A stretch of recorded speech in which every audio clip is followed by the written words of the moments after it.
Okay. Boom, boom, boom, boom. Yeah. Thanks for the extra 5 minutes. Not a I problem. just got up an hour ago, or less than an hour ago. Yeah, I there's a lot going on. I don't even. It's insane. Yeah. I slept from like 3 hours, 3 hours, and then I got up and God, I don't even remember what happened. I know me and Morgan had a hell of a connection though. I know that. Hmm. It was sexy as hell. Oh, I mean, from a sacred sexuality standpoint, it's quite yeah. incredible. Yeah, but I didn't go back to sleep till 1 o'clock this afternoon. You're on mountain time, are you? Or Central time. central? Okay. Yeah, so I'm an So hour it's like early behind. evening. God, where is it? Is it here? Did you find it? There Yeah. it is. Okay, I got it. All right, let me tag you. Yeah, yeah. I'd say there's a little bit going on here. I just like to hear what's going on with other people. Yeah, okay, you're good. Yeah, we got Yeah. 29 people in here. Okay, they're coming. Geraldine Grace, New Earth lawyers in the house. Yeah, it's been interesting talking to you over since I've known you. You know the way with Yeah, everything that's happened, right? I know. Yeah, and I know. your friend wrote me, and I think she wrote me at the beginning of the year too. And I'm gonna get in touch with her. Oh, fantastic. Because Yeah, she's doing great things. yeah. She's doing amazing What is things. her name, by the way? Amanda Lamond. That's right. I just have to move that one up to the top. Yeah. So she's doing Awakening Lawyers. She's doing courses. She's got one that's lawyering from the seat of your soul, which is a basic course. And then she's got a longer one for the Legal Lightworkers Academy. And she's spending a lot of time on those courses and she's getting great feedback from lawyers who are doing them. So, yeah, if there are any lawyers listening or you know of any lawyers who might be interested, get onto the Awakening Lawyers website because Awakening she's, Lawyers. That's the name of it. yeah, that's her website. Awakening Lawyers. Yeah, awakeninglawyers.com. Isn't that cool? It makes you wonder if Todd needs a new microphone. Can you hear me? Yeah, Oh, loud you and clear. can. I just can't hear Yeah. you. Um, Oh, but it makes you wonder if there's like Awakening Doctors website. You know, Awakening Engineers. Makes you. uh, there's Awakening Everybody. It's Yeah. so fast. It's really fast. Yeah. So what happened was last time we spoke, I was in this slump, and then I was watching Amanda Lawrence a couple of weeks after we spoke. Hmm.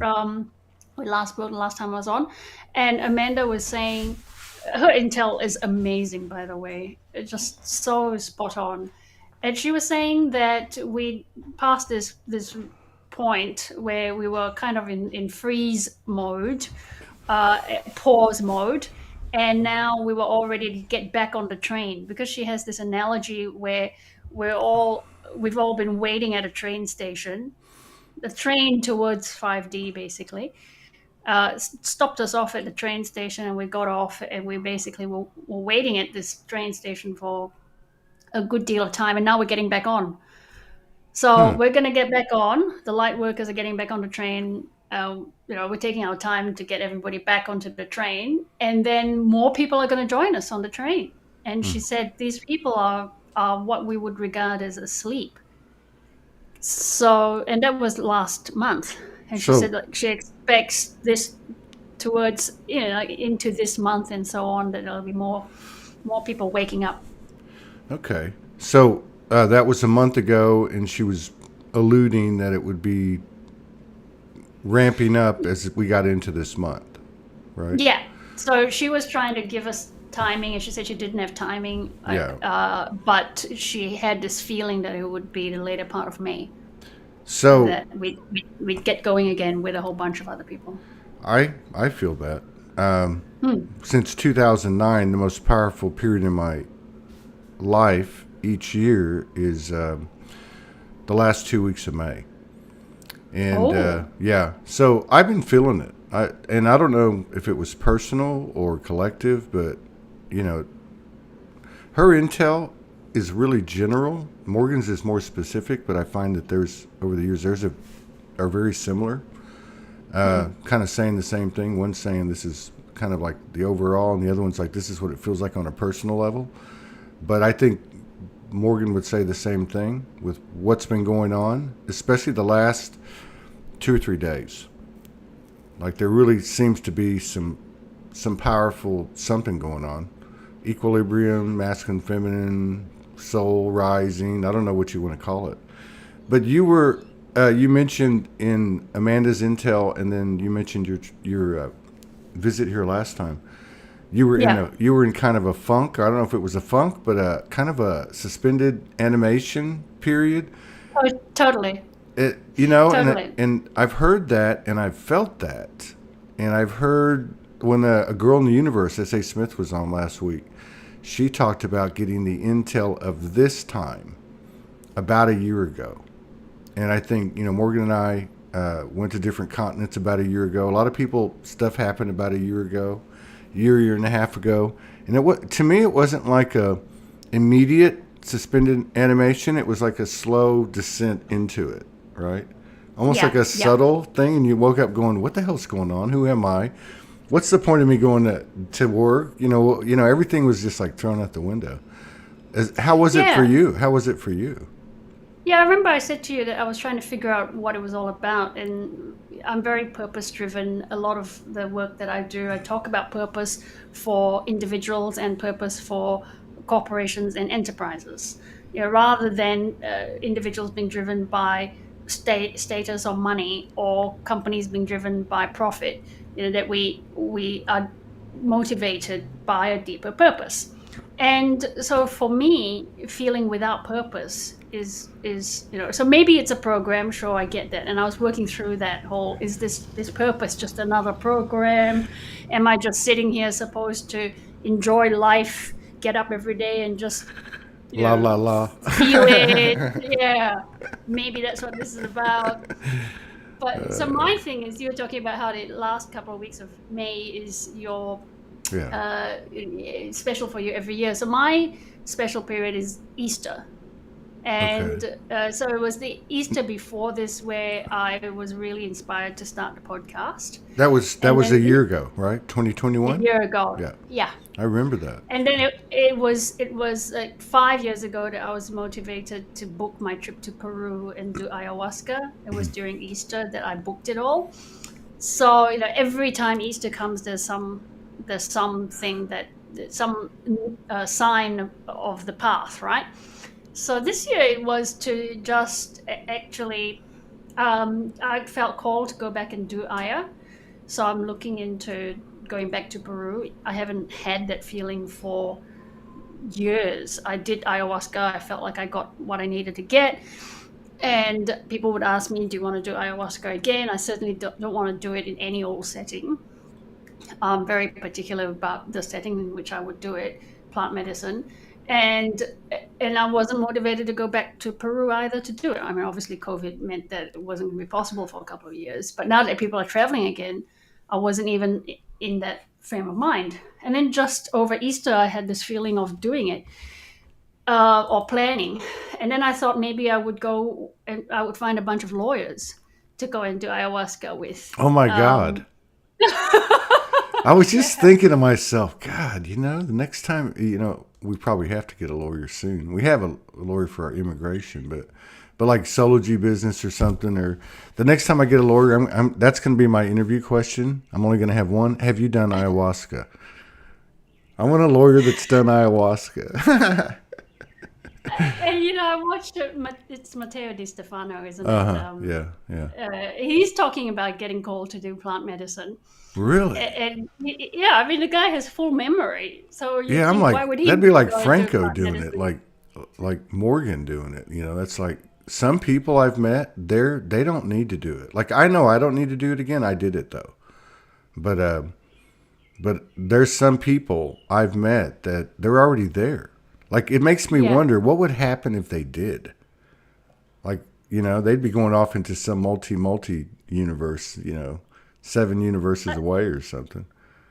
And he had an Instagram post where he said something like, sometimes plant medicine will help you connect with aliens. It was one of those funny posts because he's got a quirky sense of humor. And I thought, oh, well, that's actually what happened to me when I did Aya. So That happens with a lot of people. exactly. That happens with a lot of people. So maybe it's it's now that we've moved so far forward, people who've been born here with memories or obtained memories at an early age, like him or like Franco. Maybe it's just a way to check in with with ayahuasca energy, and just see where we are, where that energy is, because it's a different energy from galactic energy or Yeah, Gaia energy. yeah, Ayahuasca is a particular energy in itself, and mushrooms are different energy as well. So ayahuasca has been offering its services to us for these centuries, eons, and it must be evolving the sorts of service it's doing for humanity also.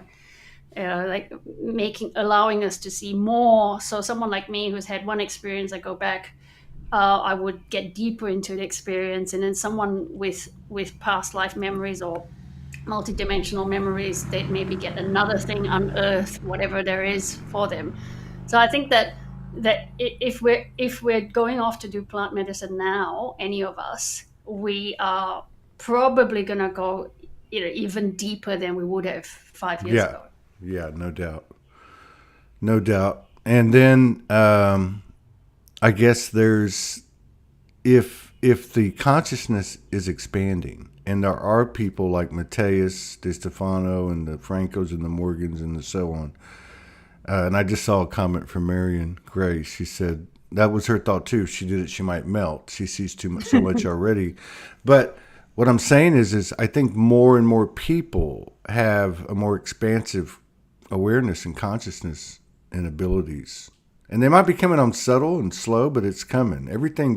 Everyone knows everything's getting larger and louder and magnified, and you're able to see more. I mean, but what I was going to say is, I guess if you look at it as a phenomena, like the plant medicine experience, and it is an experience with a consciousness, right? I mean, mushrooms, that's a consciousness, and Mother Ayahuasca is a consciousness.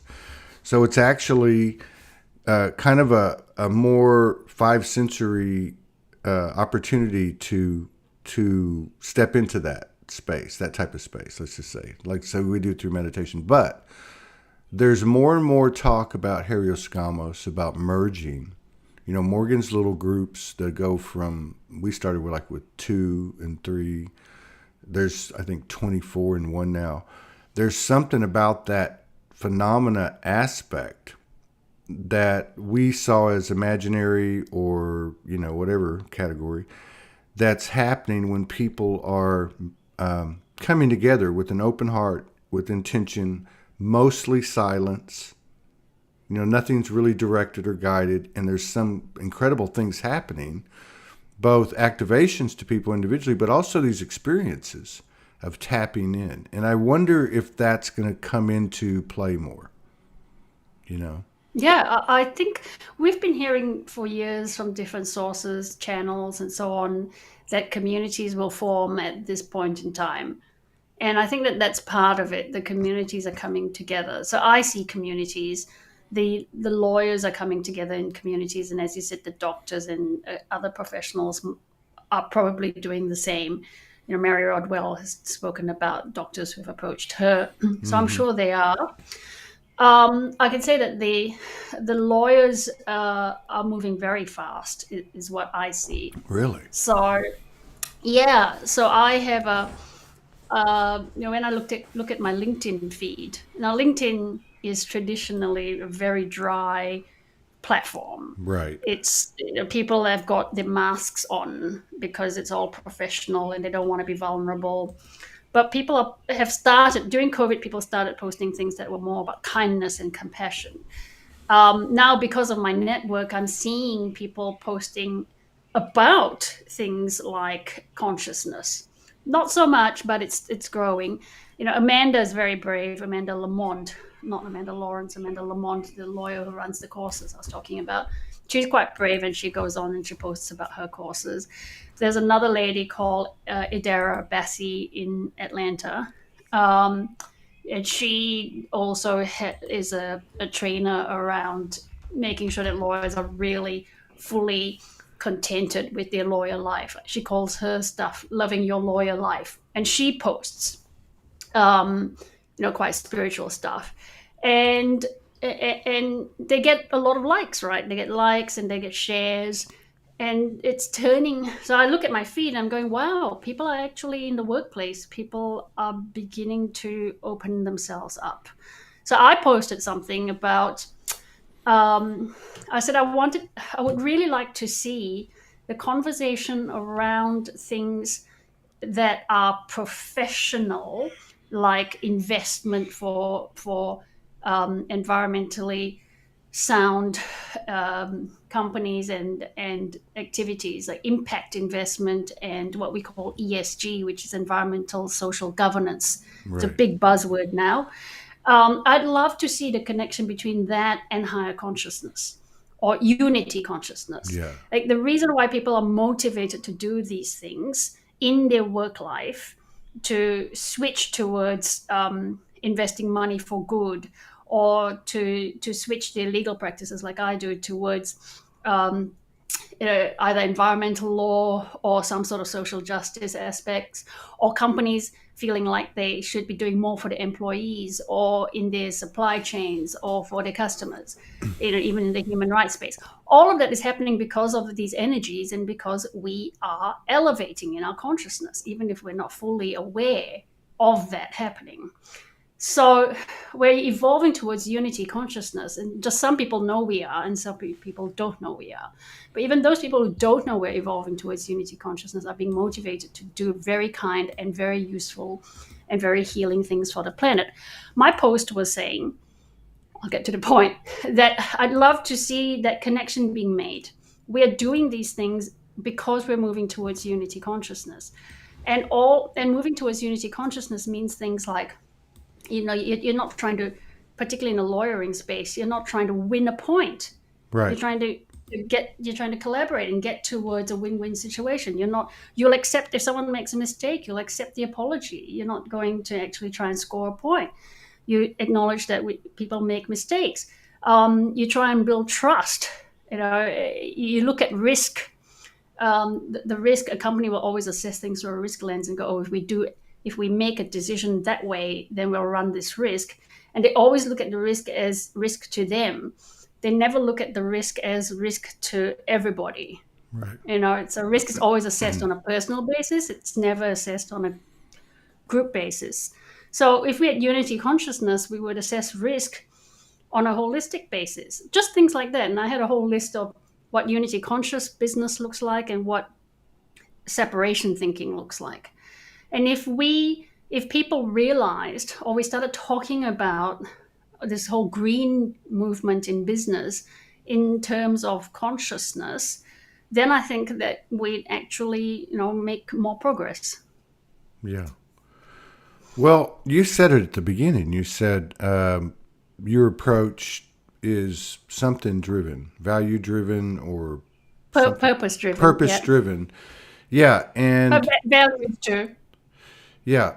Okay. So, because, I want to go back in a minute to Amanda and to S.A. Smith and this time period that you talked about a minute ago, going into communities and councils and such.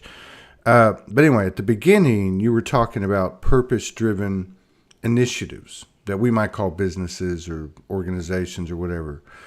And I've been playing with this for a long time. We've been playing with this a long time, Morgan and I, with this Soulogy thing. And we're very aware that what seems to work and thrive and kind of like become an energy in and of itself, like all the little pieces of your organization or your energy or business or whatever, they only kind of get traction and take off if they're rooted in like what you're talking about, that mutual or universally serving purpose or Trinity energy purposeful approach. And what I'm seeing, and by the way, let me just say thank you very much for being a Patreon subscriber and everyone else that is, because we always seem to make it, especially with the move at the end of this month, which is really, really cool. So, but that's my point. Like, there's a different type of template being imprinted, and you're right. Going back to this flash concept or flash idea or possibility, listening to you, I really jive with it, because to me, if anything happens like that at all, it's going to be almost like a wave of people just doing the right thing. Like being at work and going, I'm not going to do that anymore. Like you were saying earlier, people in the profession are starting to act from a different place. They're starting to show different attributes of the soul, or, that type of thing. But I think that's how it might go. People just start saying, instead of these abrupt separations, just going, I can't do that. I'm not going to do that. I'm not going to play that game anymore. And maybe it's going to be that subtle, right? I think it is. It's very likely it's going to be subtle, in the sense that it's going to be acceptable to someone who isn't awake or aware of these spiritual concepts. They're not going to wake up and one day everybody has a halo kind of shining over their heads. It's going to be more like day to day. There's more and more of a heart opening, and they might have a personal crisis, go into work and say, listen, I'm having a really bad time because something's happening in my family. And then they might find at work, they'd been really afraid that they would get the wrong reception from their boss or their co-workers. They wouldn't be able to get the time off to look after themselves or their family. And all of a sudden they find that their work is all geared up. Their work has the policies to say, take the time off, do what you need. Your job will be here when you're ready. People will step in and help. And all of a sudden they realize, oh my God, I thought I'd been working in a dog-eat-dog world. I thought I'd been working just to make a living, but actually I'm being looked after like it's family. And that's that sort of thing. It's not like from one day to the next everybody's suddenly changed. It's just that without us even realizing, we've become kinder and more compassionate, and therefore our workplaces are. And things like a lot of the policies that are being put in place are being put in place because the management or the board of directors thinks, oh, we have to do this because otherwise we'll get into trouble with the law, because we've got workplace regulations that require us to look after the mental health of our employees. So we're doing this just to, cover our behinds. But the policies are being put in place, even if they're being put in place because from a fear perspective, they're actually kinder policies. And as we grow kinder and our hearts open, those policies then will reflect what they were originally supposed to reflect, which is just a better, kinder place for everybody. We're going to move away from this compliance mindset to, this is one of the issues for the law. We're going to move away from law as punishment to law as reflecting our inner codes of conduct. Yeah, exactly. God, that would be, having been in the system a little bit way back in the day, but just, being in that environment and really watching everything goes on in the hearings and otherwise, probation and so on and so on. It's such a, oh my God, it is such an almost inhumane environment. The criminal legal system, all the apparatuses of it. And to think that you could actually have people coming together that truly had empathy and truly had everyone's best interest to be served equally. Like, say someone that made a mistake and is at a certain stage in their transition, like to your point, like it's not going to happen to everybody at one time, but everyone to understand and be on the same wavelength that we're all headed to the same place each step of the way, and we're going to do that together today. Now, so you brought up Amanda. S.A. Smith has been doing a great job with these daily updates. Her stuff's been coming on strong for about a year. And there's other people, and there's been talk before of a solar flash in 2019 and 2020, and I love popping the questions to you because I know that you deal in evidence. You deal in, I know you're energy sensitive, but you deal in both worlds. You have a foot in both worlds. So, what do you think of this? You mentioned, and even Franco did. Franco said that by 2023 we would be led by councils. It looked like a far, far distance to me before, but now it's starting to look pretty close. Even like with the things that you've been telling us for the last 10 minutes.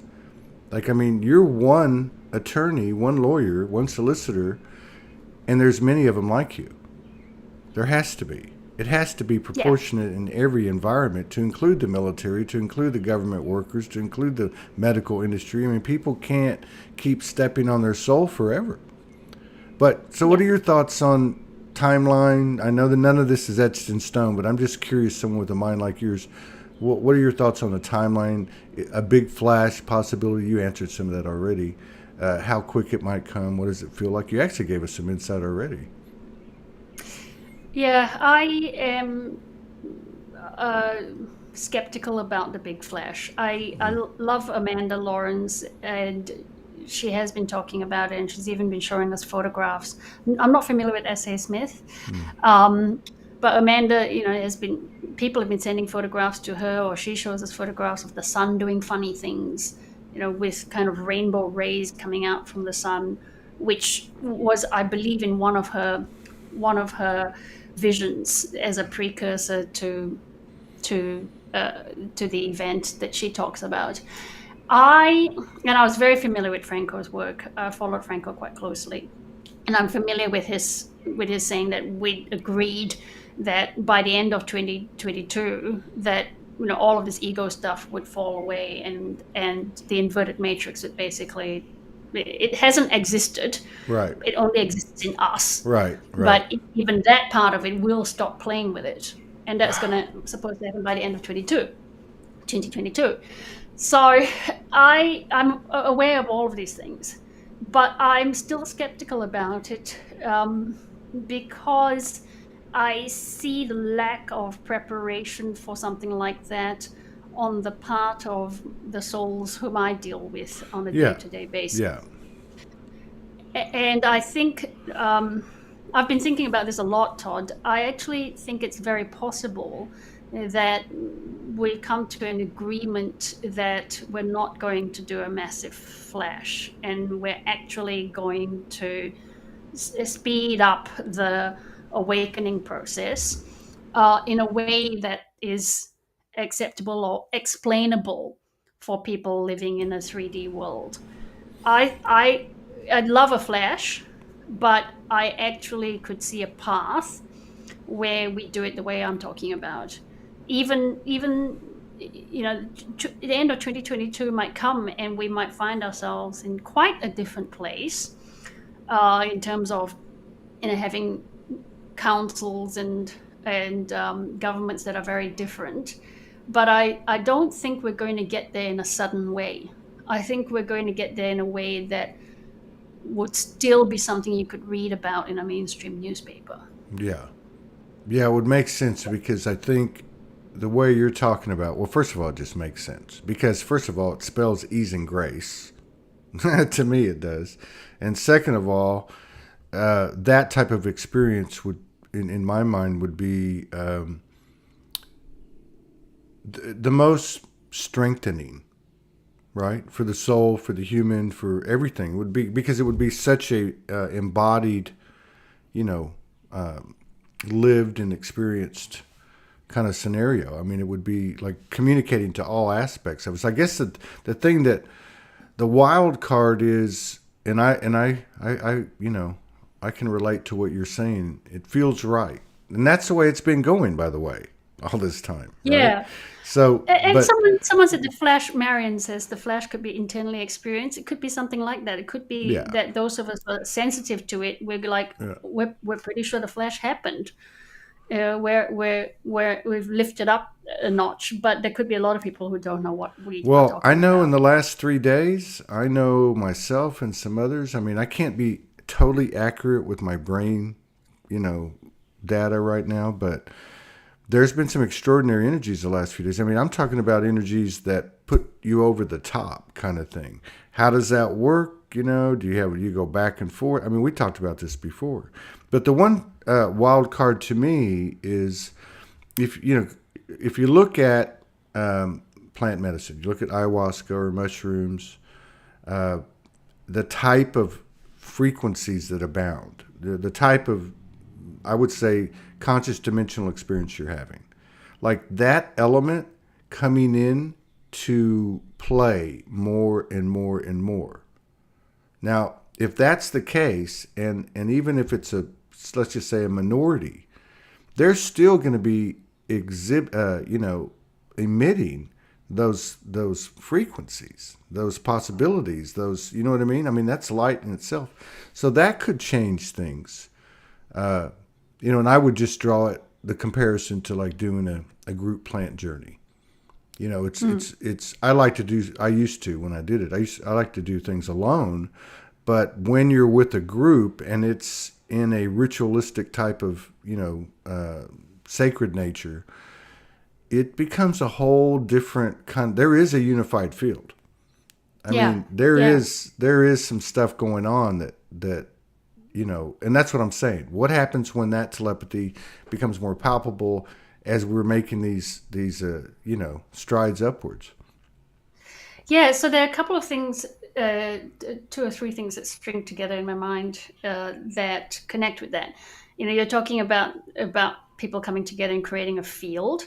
So my ayahuasca experience was in the Amazon with shamans holding the space, and there was most definitely a field in the space we were in. And if you left that field, stepped out because you needed a breath of air, fresh air or something, the further you wandered, the less protected you were Right. from what they were doing. And I didn't do that much, but people who did said that they experienced that it was when they came back into the hut, there was definitely something covering us. Now, what I'm thinking about is the groups that you and Morgan are convening, or that Morgan's convening, and I read the stuff that Morgan's writing about building the New Earth grid, and I connect so much with that because, to me, it's like what she and the groups are doing are helping people like me to do our work, because it's like we're now being covered by, I can go out and be a different kind of a lawyer because I am Yeah. operating in the New Earth grid that is being built by Morgan and her fellows, um, where that energy is being expanded further and further and further, or maybe it covers the whole world now. I don't know, but when I read that stuff that she writes, I'm like, yeah, I get it. You're building it energetically, Hmm. and I'm working in it, Right. and Right. I'm helping to put the 3D, well, 3D or whatever D, on this plane. I'm helping to bring it into a different, back down into a denser reality. Like, Yeah. it comes down, it comes down, it comes down. So Morgan's kind of dealing with it here, and then I'm bringing it down, and others are bringing it Right. down. Right. So that I truly feel that we are doing we're right in the thick of doing the work. And I'm sure I've said this on two previous interviews with you, but more and more you just embodying doing the work. The other thing I wanted to say was, in terms of whether we're going to get a flash, or whether there's going to be sudden events happening, I've also felt that there's been another massive test for light workers, which has been, and Franco said this, when we chose that path in 2020, I think, which was, your elections, Yes, that's right. we chose a path, right? Right. So we chose a path where we were going to go with a particular leader in Yeah, he called it the blue president of path. the Yeah. country. Yeah. And we did it consciously, right? Because it would present different opportunities for us. And I think the opportunity that's presented for us as light workers, the massive test has been to really let go of the savior complex, to really let go of the idea that someone's coming to save us, to just like ditch it once and for all. No one's coming to save us. And it's been quite hard. And I've been looking at, I've connected in like so many people to different commentators over the months, and dating back even before the election, but it got to such a crescendo during the election. Like Yeah. everybody was talking about all sorts of Oh, it things. was Q and the ships Yeah, and the landing opium and and the emergency broadcast system was going to go yes, and on. then And Trump is in the air for the next 10 days on the helicopter. I'm like, they must have a lot of gas. yeah, so it was all of that stuff, and that was true hopium. And now Yeah. I'm seeing a lot of the people who were riding the hopium wave back then. It is They put out a video on YouTube saying, "Oh, it's he'll be back before 2024, and Yeah, yeah, yeah. the new financial system is almost there, and all of this stuff." And Oh and the God. comments coming back from light workers are like, "We're done. Yeah. We're over it. We're not waiting for you Yeah. because you've been saying this, and we're completely over it." So I'm seeing that shift, which to me is saying it's a test because it's so disappointing, because we've been through, we believed it, we had awakened to a point where we were ready to believe this, and now we've got to kind of awaken some more Yeah. and go past it. Yeah. And like our brothers and sisters who are asleep, so called, never had to deal with all of this. They told us from Wanda. the beginning that we were crazy, and we've had to go through the whole process and come back to this point and go, yeah, I guess we were kind of crazy to believe it, but we've learned a lot more on that whole journey to come back to this point. Well, yeah. There's been a lot of humble pie served, and you said it earlier. It's happening to us. We're being nicer. We're being more. It's bigger than us kind of thing. But yeah, I forgot what I was going to say now. That's another thing that keeps happening. No, but like you totally represent. I mean, with the whole boots on the ground thing. Like I'm in this, Yeah. and I'm open to all of this, and I'm going to apply this at the boots on the ground level every day. There's a lot of people doing this. And like you said earlier too, like in your profession and the LinkedIn, comments, there's more and more people showing up every day. So this, Absolutely.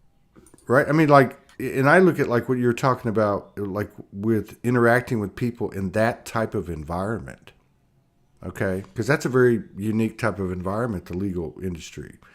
If you ever hung around some attorneys, and it's a very on your toes kind of thing.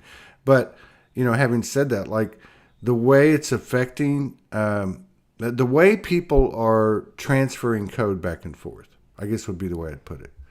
And so whether you're doing it kind of etherically in with intention in a group, or whether you're doing it in a location, almost like a guerrilla fighter. Like you're going into the jungle, but there are other awakened people in that jungle more and more every day. And so those connections are being made, and those recognitions are being made, those acknowledgments. Yeah. It doesn't feel like that much of a jungle anymore. It was a few years ago. It doesn't feel like I'm going into a jungle in my profession. Well, a couple of things have happened. Firstly, people around me have. I'm connecting with people who are more on my wavelength. And then the other thing is that I made some conscious decisions around the kind of work that I was going to do. So I think that that's part of the light workers journey for those of us who are working, bringing down more and more of the new earth onto earth. It's to be quite selective about our paths. So I'm very sensitive now to what resonates and what doesn't resonate. Um, I will turn away certain kinds of work because I just feel like it's going to take me into conflict, and I don't like conflict anymore. There are some lawyers who work with conflict very well, awakened lawyers who work with conflict very well, and use it as a tool to get to growth. Because any kind of conflict is actually at the source of it. It's something in yourself. So they're quite clever in the way that they can turn it into a growth opportunity for their clients. Whereas I actually find that I don't resonate well at all with conflict. It makes me, nervous and anxious. I'm a builder. So I turn away people who want me to represent them to fight for their rights and so on. And I made a conscious decision to do that. So the kind of work that I do is to build enterprises, to find ways for enterprises that are doing wonderful things for communities and for the planet to get the right kind of funding. And funding not from kind of traditional investors, but investors who are more aligned with a long-term goal and a beneficial goal. Soulogy needs to talk to you. Actually, yeah, you need a funder. You should be. I mean, Yes, actually, I didn't know that there was people out there like that. There definitely are, but they tend to be guided by things like uh, the UN SDGs, which is Sustainable Development Goals. Right. The UN itself has come up with these 17 goals around how to turn the planet around, and if you definitely find a spot in one of those, Todd, you could actually tag yourself to one of the UN Sustainable Development Goals. Wouldn't that be happier ironic? communities or something. Yeah, that's actually a whole separate topic around how all of these things that are UN backed and WEF backed are being taken back. They were a hijacking of our good intentions to achieve goals that I think were ultimately meant to control us. But we're kind of taking a lot of that back and using the structure that was put in place to achieve actual good. Yeah. It's a convoluted thing, but the UN goals are a great example. I'm not sure what the UN actually its ultimate aim is. We're beyond kind of talking about good or bad, I think. But they've given us a structure. They've given us structures and a pathway towards a better world. And why shouldn't light workers use those pathways? So that's the kind of work that I do, to get back to the original question. And so I think light workers need to be choosing the kind of work that really resonates with us, because we need to be on a path. Like, it's 2022. If we're really going to get to those places that Franco and Amanda are talking about, flash or no flash, we all need to be on our paths. Yeah. Yeah. Well, yeah, I think that's how this thing works.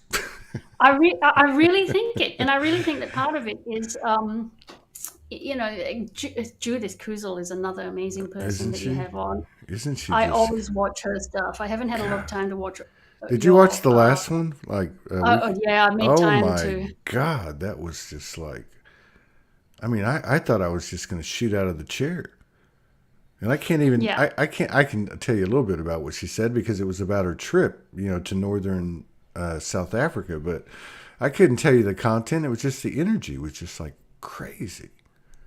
Wow. Yeah, I know. And before we do that, I just want to answer a whole bunch of people saying the UN are questionable. And yes, I get it. I get that the UN itself as an organization has questionable people at its helm. What I'm talking about is that because they are such a large structure, they have actually given us an infrastructure, or a framework is the right way to put it, a framework for creating a better planet. Now, it's why would we go out as light workers and replicate that framework? Right. These 17 sustainable development goals actually are a brilliant way of categorizing all of the things that we need to do to improve the planet. So why would we go out and create a new list? We can use what has been created by the UN and take it and say, actually, this looks like a good list of things or a good list of goals that we need to achieve. So as light workers, we'll take it, thank you. And because businesses and the mainstream are already bought into those things, those goals, we can work with the businesses, but we'll work for good. And that's the taking back of all of these control structures that have been put in place as we move into the new earth, just in the same way that well-intentioned structures like the legal system and the medical system were taken by, whether you want to call it dark side or the black hats or the cabal, were taken and used against us. We now take them back Yeah. and use it for our side. Yes. We're transformers. We're transformers. That's right. We don't. No, that's a great point, though. And I like when you said that earlier about whatever example you were using. It might have been the UN, but yeah, I like that. It's like money. Exactly. Right. It's like you can. It's part of the game. It's part of the material, the raw material, wherever you want to put it. It's energy. It's another form. I don't know how you want to put it, but it may not be here forever, but it's going to be here. It's here now, and it's going to be here through a transition. Like this whole thing about Jasara and Nasara and financial turnaround or reset. Nothing really scares me, but to me that just sounds like a bunch of BS. Because like, how do you bring any type of equilibrium or affect the equilibrium in a more positive direction? It just doesn't make sense. It's like handing everybody a bunch of money, like everybody won the lottery today. I mean, I don't know. It's just crazy. I was going to ask you though, because you made a reference earlier, and I just find this really intriguing. So I'm sitting here going, why is the abortion thing popping up over here in the U.S.? I remember the 70s, and I remember what it was like before that was passed, and I'm not pro anything. But I'm not looking at the political or the ethical or the moral. I'm looking at the energy. So I'm going, why is this popping up? And why is that popping up? And then something you said at the beginning of the show made me realize that in the legal system, like everything else, all the crap has to come to the top, just like with ourselves. Do you think that's happening? Like, the creation comes from the chaos. You know what I mean? Yeah? Yeah, that abortion debate is so multi-layered, like everything we're going through. So it's serving so many purposes. One purpose is every single institution in the US has been attacked in one form or another. Yeah. And now the Supreme Court is being attacked. I've given up trying to understand the so-called truth of these sorts of incidents, whether it's COVID or the war in Ukraine. There is no single truth, and there's no single right or wrong. Right. But it seems to be serving as some kind of purpose to bring the institution of the Supreme Court under that kind of attack. One purpose might be, that we really need to look at why we've given these 9 people so much power in your system. One might be that we need to question the value of it. And I'm not saying there's no value. I mean, I'm a lawyer, and I actually have a picture of the Greek god of justice on my corkboard. I believe strongly in justice as a living thing. The Greeks saw it as a living thing, and so do many indigenous tribes see law as a living thing. So in your system, the Supreme Court symbolizes justice. You've got the Lady Justice on the the top of the courtroom or whatever, or top of the courthouse, and maybe we might come to a point where we go, no, we don't want that institution to be destroyed. So there's that. There are many purposes as to, and many outcomes that we could come to in the attack on the Supreme Court. But the other is to do with the subject matter in question, which is abortion. And for many people like me who grew up, I think Roe versus Wade might have been handed down the year I was born. 73. Who grew up with the idea that it was sacred and it was a wonderful thing, and to really look into whether it is the kind of, in this society, having come to a particular point in evolution, whether it is a law that we think should be upheld by the highest,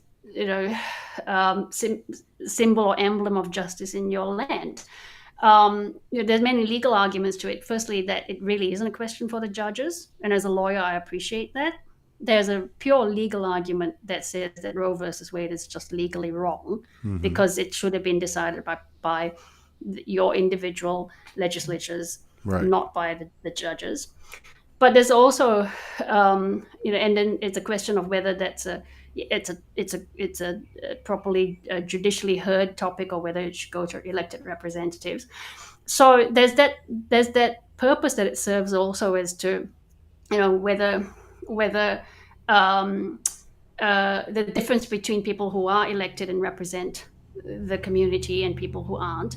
And then there's the question of the subject matter, as I was coming to, which is whether we want to be the sort of, really question whether we want to be the sort of society where abortion is an acceptable thing, or we want to look at ourselves and say, what are the circumstances that leads a woman to want to abort her child or the fetus? Like, what can we do to help people who are in that situation, and whatever the circumstances might be, Right. make that might lead her to that choice. So rather than taking a pro-life stance or pro-abortion stance, or pro-choice or pro-life stance, it's like, why are people in that position in the first place, where they are taking such a drastic step?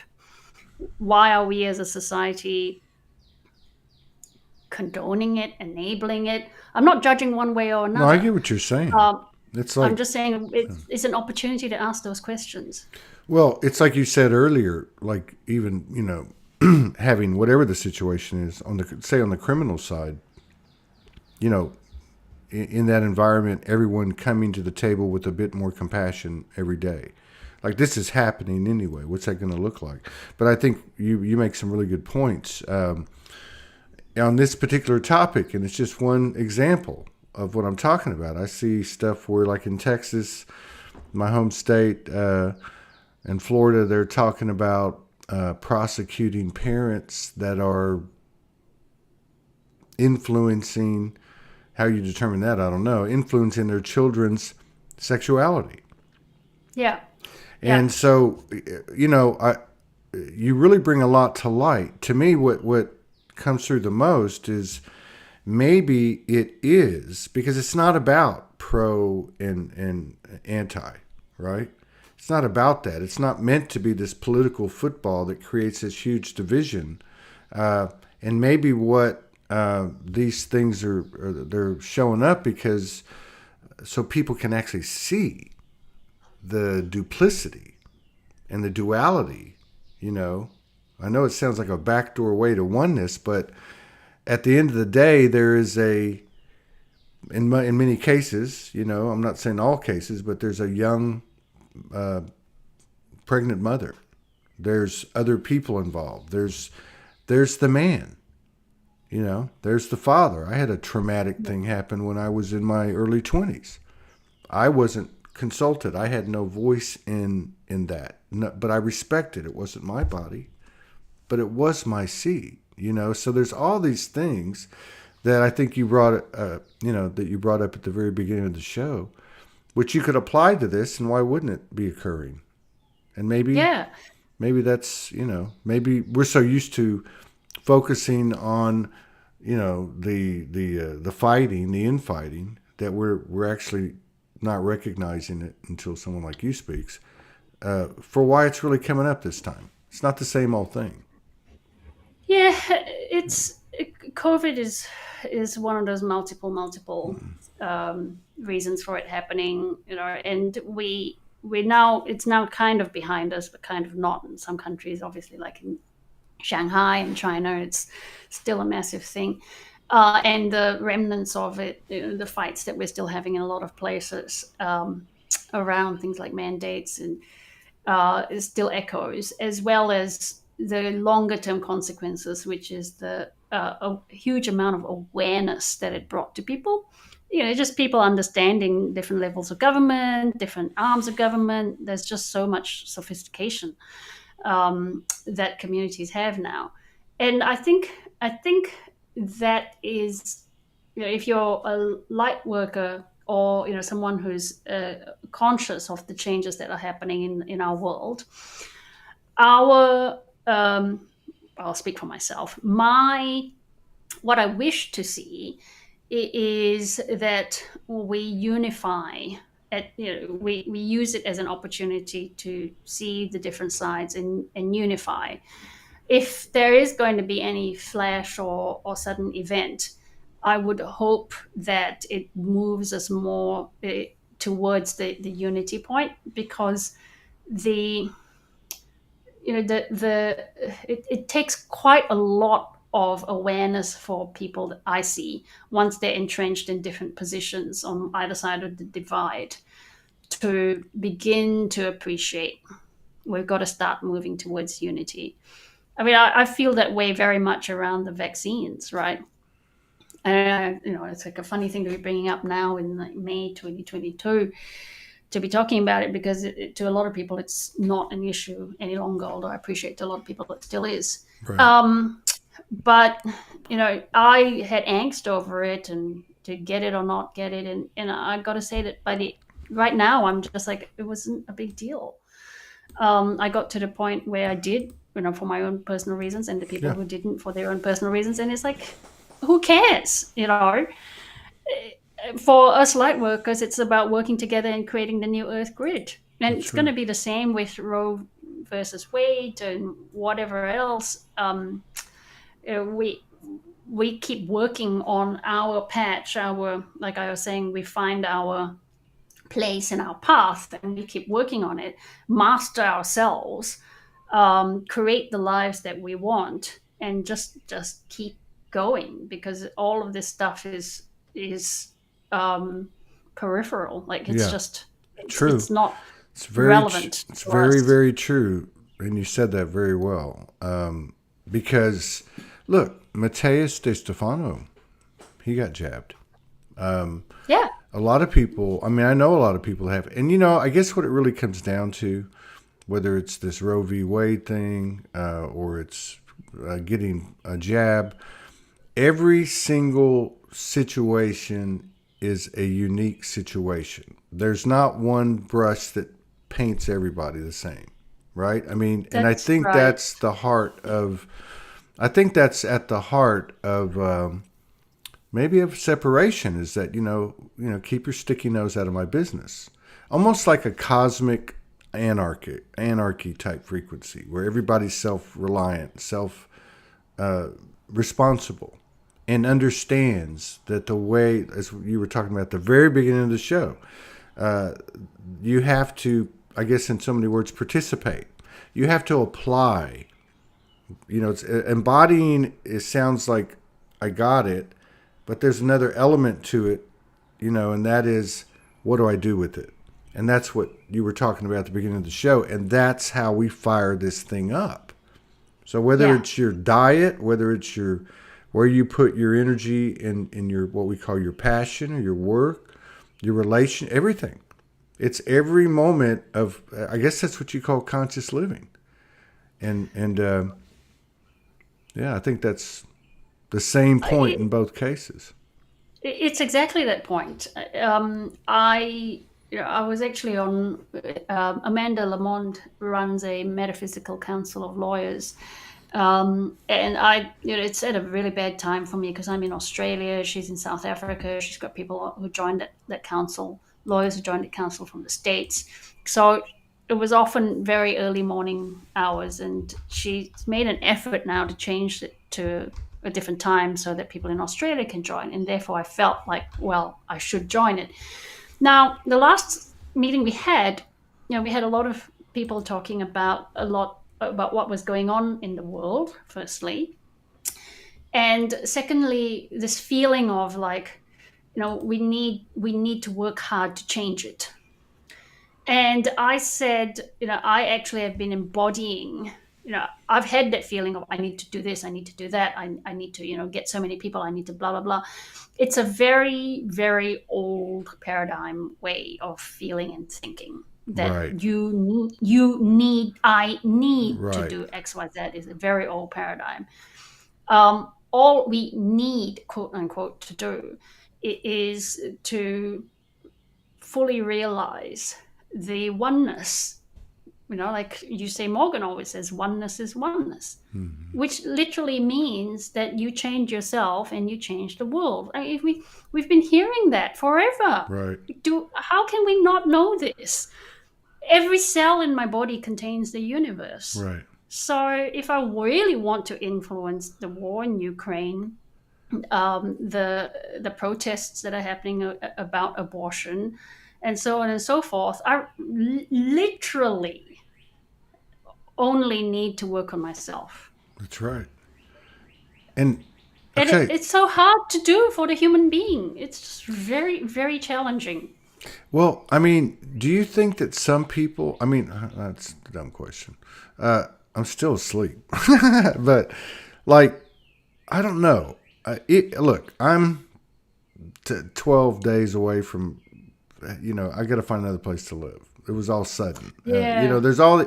I'm just trying to say normal life. But if I look at myself, I look at other people. If I look at Morgan, she's in this transient state, and some other friends, and some aren't. But I don't know. There's some kind of magic occurring, like what you were talking about with yourself. Like, I'm only going to take. Not only am I going to work in a space that I can accommodate and can accommodate me, because I know it's a mutual thing. But within that space, I'm only going to take the elements that I'm aligning with and that I resonate with and that I want to pursue. I don't want to take on anything that's going to create a problem for me. Because if it creates a problem for me, then it creates a problem for whoever I'm trying to serve. So, you know what I mean? Like, I just see that what you're describing and exemplifying happening with people. I've never seen it before. I've never seen it on a mass scale, especially when they're all like peppered all over the world and not all living in some commune, right? So I think that's, energetically speaking, that's got to show itself. And maybe that's what you're talking about, this element of it's happening to us anyway kind of thing. And you're seeing it. Yeah. If I work hard at anything, it's the designing life the way I want it to be in the face of my own limiting beliefs. So it's like, the big question is, how would I make money from doing what I love? That's a question that so many people have. It doesn't strike me meaning probably my ego, as something that is deserving of proper remuneration. I'm enjoying it too much, or whatever, or the kinds of clients I want are not going to be the kinds of clients who are going to pay me top dollar. So I'm going to have to accept less than I want. This is coming back to the money question. Those are self-limiting beliefs. Yeah. So I spend a lot of my meditation time on addressing those beliefs. And then what I do is I actually leave it. Once I've meditated on it, I actually don't think about it anymore. Right. It's, in other words, my work is done in that 20 minutes of meditation, and that's it. You give it up. So if the thought comes to me like, oh, you need to be doing this or you need to be doing that, I'm like, no, I've done it for today. I did it, whatever, this morning, or I'll do it tonight when I meditate. I'll ask for it, and it is done. It is done. Yeah. Yeah. And I don't, like whatever. My job now is to act on inspiration. Yeah. My job now is to, okay, after this interview, I've got a few things to do for work. I worked very hard yesterday, in fact. Started early, finished late. But it was fun work, and it was towards helping a really great social enterprise build themselves up. That's the kind of thing I want to do. And I didn't worry about, when I was working yesterday, I didn't worry about whether it was going to make me more money or not. I focused on the work because I was enjoying it so much. And this morning I'm focusing on talking to you because I'm enjoying it so much. I love being on Soulogy. I love connecting with you. I love connecting with everyone who's on here. I'm not thinking like, oh, is this actually going to get me any business? Are people going to watch this and think, oh, I've got to... Oh my God, you're on fire today. Yes. But that's what we each have to do. And the money thing is like the hardest question for professionals. But everything that you're talking about can be encapsulated into the same thing. Like the inspiration, the intuition, the open mind. I mean, it's all there. And that's what I was kind of asking about individuals, or I didn't do a very good job of it, but you started talking about what you were doing in the very beginning of the show, and you're talking about purpose-driven. And so, we said, like a Soulogy or an energy or an organization or a business, but an individual, it's all the same thing. So it's all encapsulated in the same thing. And what I'm saying is there's some of that going on. And like I had mentioned before, and I'm sure it's going on for years with all kinds of people, but we've noticed it at Soulogy, how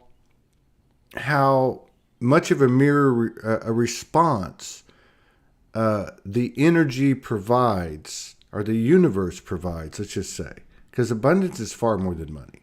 We've been gifted things. I mean, things have played. You can stay here when we didn't have a place to stay, and many times. So, it's coming. I can see the relationship, and at the heart of the relationship, and you gave a great example. If I show up with my hand out, that's not going to work anymore. You show up, and just like I've said many, many times over the years, I'd get down and I'd start to get a little, and I would just hear, you need to broadcast. You need to just put the energy out, put the work out, open your heart, and then boom, out of nowhere. So it's very much a quality over quantity, which is what you were also saying earlier about, doing work, and you hear more people finding themselves in situations where maybe they have to work 3 hours a day, 4 hours a day, as opposed to this craziness that we had. But yeah, that energy. I agree with that. I mean, it's definitely quality over quantity. Yeah. I was guided to over Easter, actually, when I had this inspiration about going back to do ayahuasca and forming a group of lawyers. The thing that came to me was, before you do that, there's a reason why I was inspired to do the podcast last year, and why I worked so hard and actually got 20-something guests on in a span of 6 or 7 months. You did a great job. I still go back and watch. I was watching one a few days ago. You've done a great job with that. That's. In fact, the one I was watching was with Amanda. It was with Amanda. Oh, okay. Yeah, that was actually a really fun one. Yeah. And the thing, I couldn't really identify why I was motivated to work so hard. There's no reason to be churning out one. I was doing that plus at my job, churning out one interview a week, and then I transcribe it, I put it on the website, blah blah blah, and I just was guided to do it, and it felt great. It felt good, even though it took a lot of time. Now, last Easter, a few weeks ago, I was like, oh, okay, you've got to integrate those things now. So I sat down at the computer, And this is part of the New Earth living. It's like not questioning the inspiration when it comes. Just Right. do it, right? And Right. I know Right. you do that a lot. Morgan most definitely does it. But just like, this is a feeling of I got to do this. So I pulled together all of the transcripts of my podcasts and I kind of dumped them into a document, a Microsoft Word document. And then I was guided to start arranging it into a kind of book, like a guide to lawyers who want a higher consciousness path. Wow. So then I just started writing it, and the book now is kind of like, I mean, it's already got structure because of the different episodes that I had. It's got quite a good structure of like, what are the benefits of being a higher consciousness lawyer to society, to the lawyer, to the client? How do you identify your path, your values, your purpose? How do you get rid of self-limiting beliefs? And next section is what are the different ways you can practice as a higher consciousness lawyer? What kind of law firm you might choose to work with, or if you want to go out on your own, or if you want to join a network of like-minded lawyers. And then what practice areas, like what it looks like to be a higher consciousness business lawyer or criminal lawyer or, disputes lawyer or family lawyer. And put it all in as a guide, and then probably just sell it as an ebook. I don't think Wow. Did you have any idea that just came out of the process? Like, did you have any idea? So did you say that you put the transcripts into text, the audio into text? And yeah, then so it's a brilliant idea. I have, as a habit, I transcribe every single episode. I use an AI website that transcribes, and I do spend a bit of time editing it. The AI itself is fantastic in terms of transcribing audio to text. Right. And then on the New Earth Lawyer website, every single episode actually has a transcript at the bottom of it. And that's me being a lawyer. As a lawyer, I think I to saw have it in that. I think evidence. I had seen that for the first time, and I think it was actually on yours. Like, it was just a few days ago. And I thought, wow, they got the whole thing written here. But like, in terms of what you're talking about with this potential book or whatever that ends up being, that would make a lot of sense. Take like 10 shows, print the transcripts, go over them and pick up the different, you know what I mean? Like, that's a pretty good idea. The themes, right? So if I'm talking about spiritual coaches, then I dip into the interview that I had with Amanda Lamond, as well as another spiritual coach. If I'm talking about how to practice as a family lawyer with a higher consciousness mindset, then I go to the couple of family lawyers that I've interviewed, and then I take quotes from them that are the most relevant, and it actually kind of almost writes itself, Right. in a sense that like, there's big chunks of things that people have said that are very, very relevant as well as wise. So I don't need to replicate it by writing a whole lot of text. It's like, listen to this. This person has this to say. Yeah, I'm sitting here. You're making me like my head just. But yeah, you're giving me a lot of ideas. No, I got the inspiration from another podcast guy who calls himself I think he's a no meat athlete. He's a brilliant guy. Matt Fraser is his name. Okay. Anyway, so he's been podcasting and doing this sort of thing for a few years, and he just turned his podcast into a book called The Plant-Based Athlete. I think it's a great idea. You put everything into a e-file doc form, and then you can start to kind of catalyze it, or not catalyze it, but catalog it. Catalog it, most definitely. Yeah. And then all of the synapses start firing. It's like, oh my goodness, didn't somebody said this? That's relevant. So I'll go dig that out of that episode. It's the same pattern as it birthing a book out of your podcast, right? Like, it's the same synapse kind of sequence. It's like that created. Oh wow, now I have this.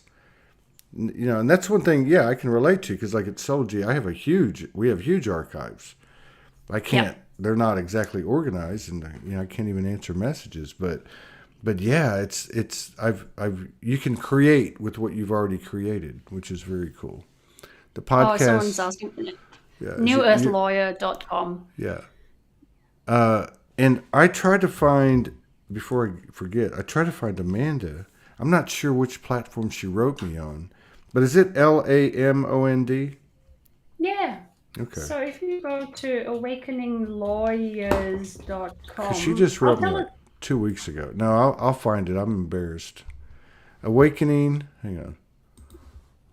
Awakening. Lawyers. Yep. .com. Okay. I just got to. Yeah, we talked in first of the year. Oh yeah, I remember her now. Yeah. And Yeah. then we talked, or she sent me a message. I'm like 500 messages, literally 500 messages behind. So I think you've got a different energy here. I mean, the energy on my podcast is, now I'm sensing it's kind of a guidance tool, but yours is very much about connecting people and just giving us a voice. yeah, You know, yeah, just yeah. that's yeah, The patterns, trying to create any kind of sense, quote unquote, out of it isn't the point. It's yeah, to yeah, allow us to deliver our energy out into yeah. the Soulogy network and the whole field. That's crazy you saying that. I think I had like a big download of that. Not that I didn't know that, but last night I was like some huge download about. And I think it had to do because something happened in the last 24 hours that was like a huge, kind of like what you went through. Like you're so different than you were last time.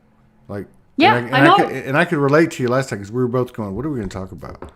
And then we just ended up having this conversation. But like I feel like something just got, almost like like I'm a wild horse and they open up the stockade and you get to run out. Like Yep. something just kind of exploded, and so it's revolving around the creative part of it, which had to do with expanding. I'd like to say a pre-existing platform to to allow for more voices to be heard, basically. Yeah. Yeah. Yeah. So there was like a big, Yeah. it's like a big deal. Yeah. I hope that I think you're going to end up being on one of those councils. I really do. Nobody would, There's a yeah. because you're in Melbourne, right? I'm in Melbourne. See, We're about to have an election tomorrow at the federal level. I know. Actually, later today, I have to go out and vote. I wonder how that's going to go down. I can't really care that much. It's Yeah. a little bit like what I was saying. I focus on my own path. Yeah. We might have, here's a possibility. We might have a hung parliament, and a couple of groups have to come together, and that might form the basis for more collaboration. Yeah. And then when we're all ready for it, we might have already the start of a government that does things more by checking in with other parties or checking in with politicians from other sides of politics. But I don't know, Todd. That part of our systems is so badly infected by ego. I'm using very pejorative words, I know, but the thought of getting into parliament, we have so many parties here where people are putting themselves forward, and I've even thought about whether I would ever be interested in getting into politics, and it's just horrid.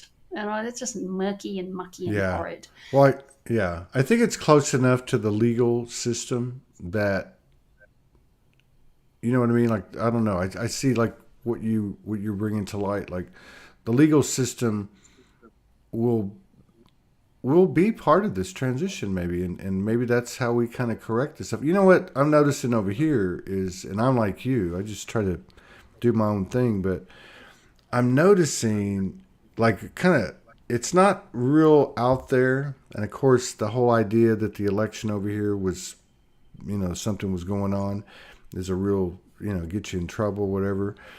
And I don't care. We're all going to get to wherever we're going. But anyway, what I'm noticing is the lack of